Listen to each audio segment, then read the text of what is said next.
प्रयागराज के कुंभ मेले के दौरान भगदड़ मची थी और इस भगदड़ में लगभग 30 लोगों की जान चली गई।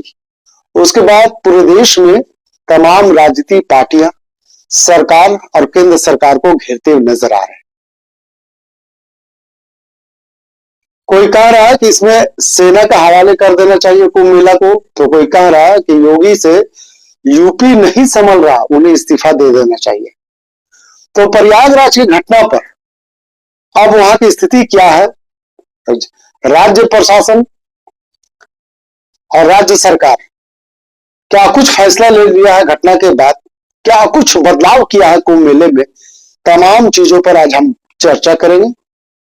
खबर पढ़ने से पहले हम आपको छोटा सा क्लिप दिखाते हैं कि देख लीजिए जब प्रयागराज में भगदड़ मची थी तो किस तरह से वहां पे पुलिस और लोग और एम्बुलेंस पूरे रात भर मेले में दौड़ते हुए नजर आ रहे हैं।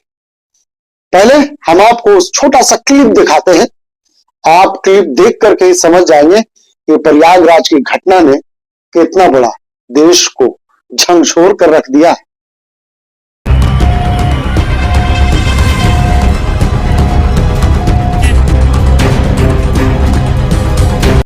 तो मैं हूं नौशाद और आप सभी दोस्तों को मेरा क्रांतिकारी जोहार है। प्रयागराज के कुंभ मेले में भगदड़ से बड़ा हादसा हो गया। इस हादसे ने योगी सरकार की सुरक्षा व्यवस्था पर गंभीर सवाल खड़े कर दिए। विपक्ष प्रशासन पर लापरवाही का आरोप लगा रहा है। भक्तों की सुरक्षा और कुंभ मेले के आयोजन पर भी सवाल उठ रहे हैं। क्या सरकार इस स्थिति को संभालने में सफल होगी? कई ऐसे सवाल हैं जो इन दिनों राजनीतिक गलियारों में घूम रही है। इस मुद्दे पर झारखंड के मुख्यमंत्री हेमंत सोरेन क्या कुछ कहा, झारखंड के स्वास्थ्य मंत्री इरफान अंसारी ने क्या कुछ कहते हुए नजर आ रहे हैं, उसके बाद झारखंड के कांग्रेस प्रवक्ताओं ने क्या कुछ कहा, या फिर महागठबंधन के हिस्सा रहे सीपीआई क्या कुछ कहते हुए नजर आ रहे हैं। ऐसे तमाम जो केंद्र सरकार के विपक्ष और झारखंड के जो सत्ताधारी दल है वो योगी सरकार को घेरते हुए नजर आ रहे हैं। कोई कह रहा है कि इस घटना में जितना बड़ा नुकसान हुआ है उसे प्रशासनिक और राज्य स्तर पर छुपाया जा रहा है। मंत्री इरफान अंसारी ने यहां तक कह दिया कि योगी सरकार से उत्तर प्रदेश नहीं संभल रहा है, अगर उनकी मदद की जरूरत हो तो इरफान अंसारी को फोन करें, झारखंड से उसे मदद पहुंचाया जाएगा। इरफान अंसारी यही नहीं रुके, उन्होंने यहां तक कहा कि योगी से अगर यूपी नहीं संभल रहा तो उन्हें इस्तीफा दे देना चाहिए। हम तमाम ऐसे सभी नेताओं का बयान सुनाते हैं, लेकिन इस घटना ने जिस तरह से 2 दिनों से राजनीतिक गलियारों में चर्चा का विषय बना हुआ है और तमाम राजनेता इस घटना के बारे में ही चर्चा करते हुए नजर आ रहे हैं।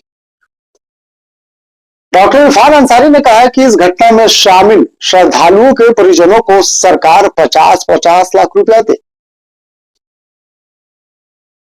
तो कई ऐसे सवाल हैं, और अगर झारखंड से भी बात करें तो इस घटना में झारखंड के भी 2 लोग शिकार हुए हैं। भगवान उनकी आत्मा को शांति दे।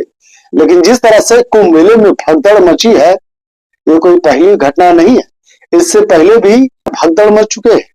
लेकिन जिस तरह से ये घटना में भगदड़ मची है, कहीं ना कहीं ये घटना झंझोर कर रख दिया है। इसलिए तमाम राजनीतिक गलियारों में नेताओं के बयान तैरते हुए नजर आ रहे हैं। इस मुद्दे पर झारखंड के मुख्यमंत्री भी योगी सरकार से सवाल करते हुए नजर आए। तो सबसे पहले हम आपको इस घटना पर झारखंड के मुख्यमंत्री हेमंत सोरेन क्या कुछ कहा है हम आपको सुनाने जा रहे हैं। सोरेन कल मंत्रालय के बैठक के बाद जब मुख्यमंत्री मीडिया के सामने आए और जब मीडिया ने इस घटना को लेकर मुख्यमंत्री हेमंत सोरेन से सवाल किया तो हेमंत सोरेन क्या कुछ कहते हुए नजर आ रहे हैं, चलिए पहले हम आपको सुना देते हैं। सर, कुंभ में भगदड़ मची है, झारखंड की एक महिला की बीच में मौत हुई है, काफी दुखद मामला है। झारखंड में नहीं ना हुआ यार, झारखंड की महिला है। किसी भी इंसान की किसी भी घटना में ऐसे लोग के साथ घटती है तो वो दुखद है। चाहे वो झारखंड का हो, बिहार का, बंगाल का, यूपी का, कहीं पर ये चिंता का विषय है और दुख का भी विषय है। इस विषय पर तो हम यही कह सकते हैं कि इस घटना की विषय में कि ये घटना पर हम अपना दुख जता सकते हैं, चिंता कर सकते हैं और कोशिश हो कि आगे करना हो। तो आपने झारखंड के मुख्यमंत्री हेमंत सोरेन का बयान को सुना। उन्होंने भी चिंता जताया है इस घटना पर और कहा है कि यह घटना मार्मिक घटना है और इस घटना में सरकार को गंभीर होना चाहिए।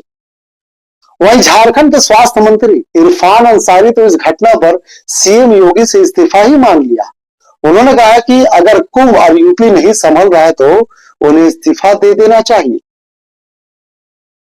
तो चलिए हम आपको अब झारखंड के स्वास्थ्य मंत्री डॉक्टर इरफान अंसारी का बयान को सुनाते हैं।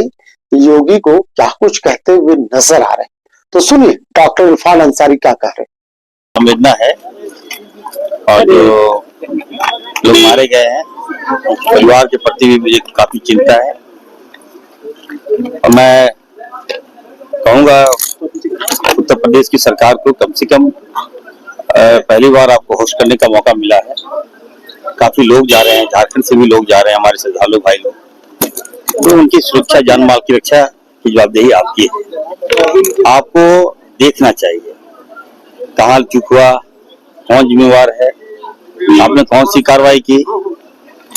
और दूसरी ओर मैं झारखंड के स्वास्थ्य मंत्री होने के नाते मैं उत्तर प्रदेश की सरकार से कहूंगा कि अगर आपसे सरकार नहीं संभल रहा है, स्वास्थ्य नहीं संभल रहा है, अब रिजाइन दीजिए और जो मृतक परिवार हैं कम से कम उसको 50-50 लाख रुपया दीजिए। तो आपने डॉक्टर इरफान अंसारी का भी बयान सुन लिया। दिन भर घटना के बाद दिन भर तमाम टीवी चैनल्स और तमाम सोशल मीडिया में सिर्फ कुंभ का चर्चा हो रहा था। कोई किसी से इस्तीफा मांग रहा था तो कोई कह रहा था कि वहां पे सेना उतार देना चाहिए। मामला यही नहीं रुका। अब बीजेपी शासन प्रदेश में अगर इतनी बड़ी घटना घटती है तो कांग्रेस कैसे चुप रहेगी। कांग्रेस के नेता राहुल गांधी से लेकर झारखंड के प्रवक्ता तक योगी सरकार को हिदायत देते हुए नजर आए। चलिए हम अब आपको झारखंड के प्रदेश प्रवक्ता का उस बयान को सुनाते हैं जो मुख्यमंत्री योगी आदित्यनाथ को क्या कुछ संदेश दे रहे हैं। उन्होंने कहा कि इसका हिसाब देना होगा योगी जी को। चलिए तो दोनों नेताओं का पहले बयान को सुनिए। के कारण इस प्रकार की घटना घटी है। 7500 करोड़ रुपया प्रचार प्रसार करके केंद्र की सरकार और उत्तर प्रदेश की सरकार अपनी पीठ जरूर थपथपा रही है, लेकिन स्थितियां बिल्कुल विपरीत है। प्रयागराज जो एक आस्था का प्रतीक है, उसमें इस प्रकार की भगदड़ में 14 लोगों की मौत होना कहीं न कहीं यह दर्शाता है कि उत्तर प्रदेश के मुख्यमंत्री संजीदा नहीं थे, उनकी प्रशासन संजीदा नहीं थी। वीआईपी मूवमेंट में देश के गृह मंत्री को स्नान करवाने में मुख्यमंत्री भी लगे हुए थे और उनकी प्रशासन भी लगी हुई थी, और यही कारण हुआ कि कुप्रबंधन के कारण आस्था में डुबकी लगाने गए लोगों की मौतें हो गई। इसका जिम्मेवार स्वाभाविक तौर पे उत्तर प्रदेश के मुख्यमंत्री है। इसका दोष कौन लेगा? इसका दोष भी लेंगे वो लोग। मीट मीट गप गप तीत तीत थू थू योगी जी नहीं चलेगा। सनातन धर्मावलंबियों की आस्था के साथ आपने खिलवाड़ किया है। इसकी मौतों का जो सनातनी धर्मावलंबी की मौतें हुई है, इसका जवाब आपको देना होगा। तो आपने कांग्रेस के दोनों नेताओं का बयान को सुना। एक तरफ जहां राष्ट्रीय स्तर के नेता कांग्रेस के राहुल गांधी समेत तमाम बड़े नेता योगी सरकार पर सवाल उठाते हुए नजर आए, तो वहीं दूसरी तरफ झारखंड से कांग्रेस की तरफ से जो प्रवक्ता है, प्रदेश अध्यक्ष है, वो भी सवाल करते हुए नजर आए। चुप कैसे रह सकते हैं? ये बड़ी घटना है जो देश को झंझोर दिया है। अगर सरकार पहले अगर सतर्क हो जाती तो शायद इतनी बड़ी घटना नहीं घटता और इसमें 30 लोगों की जो जाने गई है, ये जान बच सकती थी। अब हम आपको सीपीआई के नेता अजय कुमार सिंह का उस बयान को सुनाते हैं जिसमें उन्होंने ये कहते हुए नजर आ रहे हैं कि अगर कुंभ मेला यूपी सरकार और वहां के मुख्यमंत्री योगी आदित्यनाथ से संभल नहीं रहा तो वहां सेना के हवाले कर देना चाहिए। सुन लीजिए सीपीआई नेता क्या कुछ कह रहे हैं। व्यवस्थित रूप से व्यवस्था करनी चाहिए थी। मैं सुन रहा था वहाँ अखाड़ाधारियों का, और कई लोगों ने कहा कि वीआईपी सुरक्षा के नाम पर, केवल वीआईपी सुरक्षा के नाम पे खाना पूर्ति की जा रही थी। महामंडलेश्वर ने कहा कि सेना की तर्ज पर पुलिस की तैनाती होना चाहिए था, भेदभाव नहीं होना चाहिए था।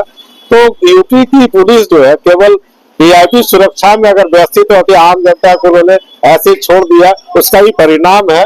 और कहीं न कहीं मुझे लगता है कि प्रशासन को गंभीरता पूर्वक से जब आप किसी को आह्वान कर रहे, निमंत्रण दे रहे हैं, तो किस तरह से व्यवस्थित होना चाहिए था।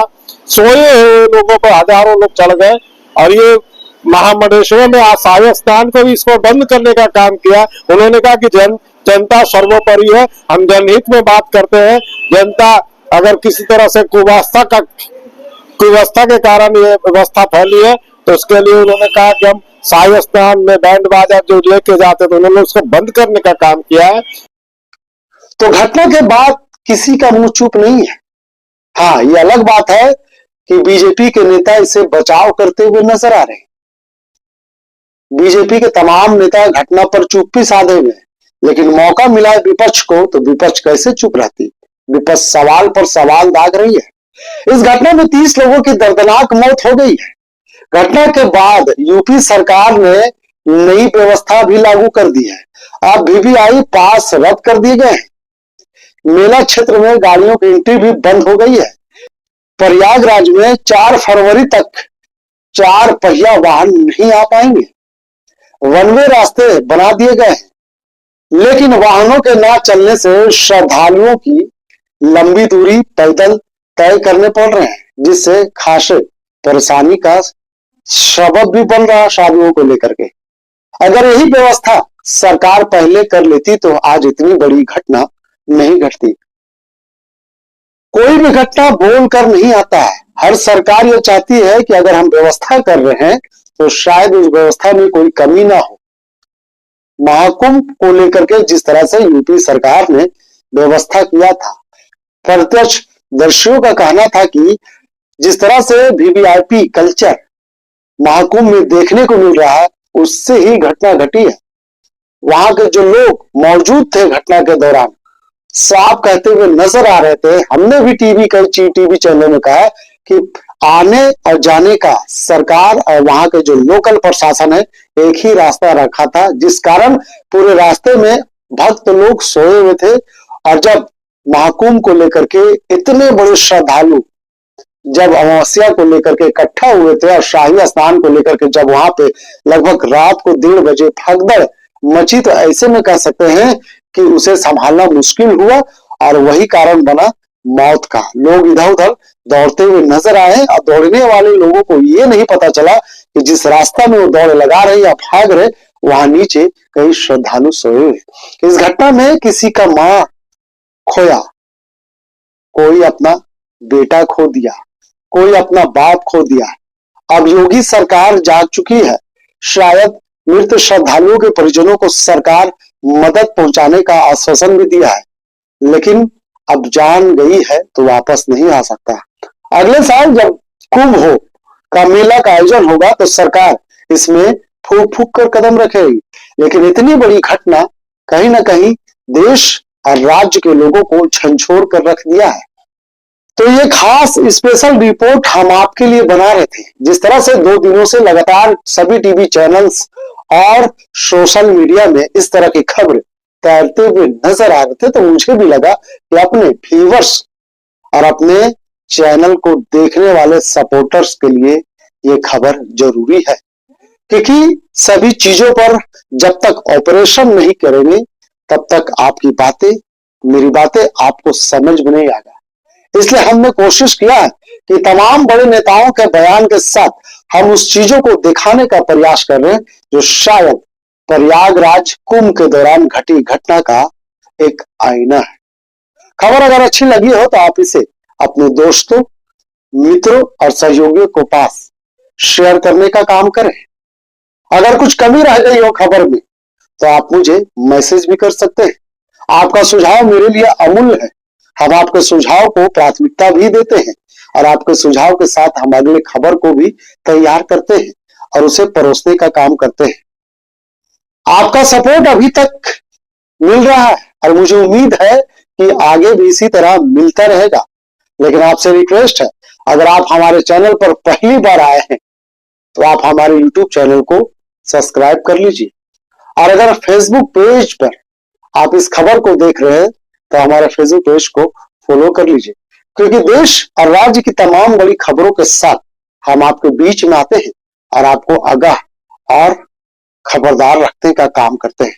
फिलहाल इस खबर के लिए यहीं तक। एक बार फिर से आप सभी दोस्तों को मेरा क्रांतिकारी जोहार।